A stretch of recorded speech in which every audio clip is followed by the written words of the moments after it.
Hey everybody, it's Anna. Time for the final card in this week's tarot story. So we close this week with the Eight of Swords reversed. This is our second eight in this tarot story. And as I said on Wednesday with the Eight of Pentacles, that the number eight is connected to flow and mastery.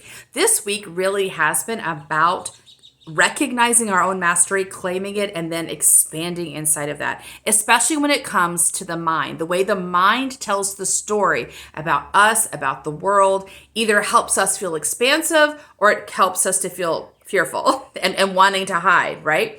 So this week we've been talking about the mind, encouraging the mind to tell the story of our lives in a way that is adventurous and exciting. When the mind recognizes that not only are we built for adventure, but the adventure in our lives always produces more blessing and more opportunity, and that's a good thing. It's always more interesting, and we're capable of moving into that expansion. Not only are we intuitively capable of it, but actually the mind is capable of this. The mind is good at problem solving. It's good at being clever and resourceful. When it's not working so hard and distracting itself and weighing itself down with worry and anxiety, pushing, projecting into the future, all of those things take the mind out of its mastery. But when it's in the present moment and it's aligned with intuition, it discovers that it's really good at this stuff and it starts enjoying itself more and more. And that's what the story this week has been about, helping the mind kind of get on board with the party and be on board with this experience of expansion.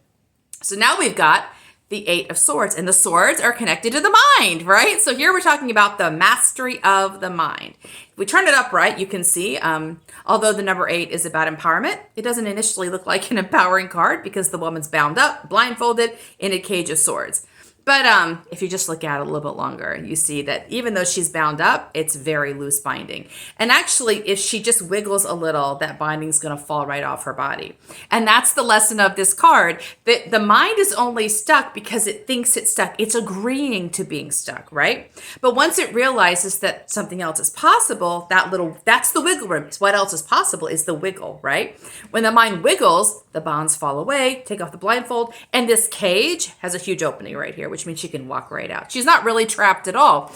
So in this card, the mind is invited to to take all of the lessons it's learned up until the 8 point in the rest of the trajectory and recognize that this is the moment it gets to claim its mastery. It gets to make a choice to be free.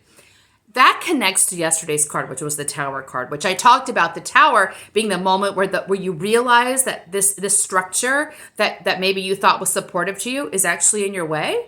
And so you blow up the structure. That's the same moment here with the mind. The mind goes, yeah, I'm not stuck. I'm only stuck if I decide to be stuck, and I don't want to be. And so, you free yourself. Now, this came to us reversed. And I think it's important to realize that even though this is about mastery of the mind cannot gain mastery on its own. It needs support. The mind can't think itself out of its own cage. It can't think itself out of the cage. Sometimes it can, but there are times when the mind needs support, right? And so the reversal here just suggests to me that the mind can't think its way out, but it needs support. And that's what I do with my clients a lot is we kind of bring in the soul energy, right? The soul, which is able to help the mind kind of find its way out and also clear out if there's any wounds or blocks, you clean that out for the mind. The mind only gets stuck.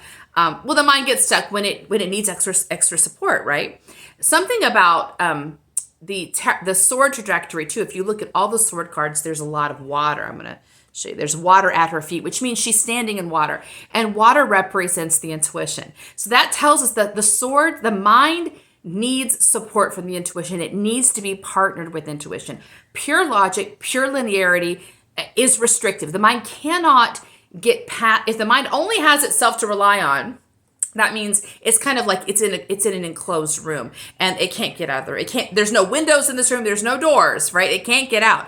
But the intuition opens the windows and the mind is exposed to something else. So the mind needs active participation with the intuition and guidance of the soul. And that's something that we're not always taught how to do. So if you discover the mind is stuck, it's not because the mind is necessarily being ornery. It's that it does need that extra support. So, that's where you actually have a conversation with your mind. You support the mind. You act kindly to your mind. Instead of with frustration, you act kindly because the mind needs support and help. So This week the mind's been getting freer and freer. What is it that the mind is stuck on that it needs help in releasing? Give it the help it needs. And because the mind's willing to play along. It just needs help, as we all do sometimes. So that's it for this tarot story. See you next time. Bye.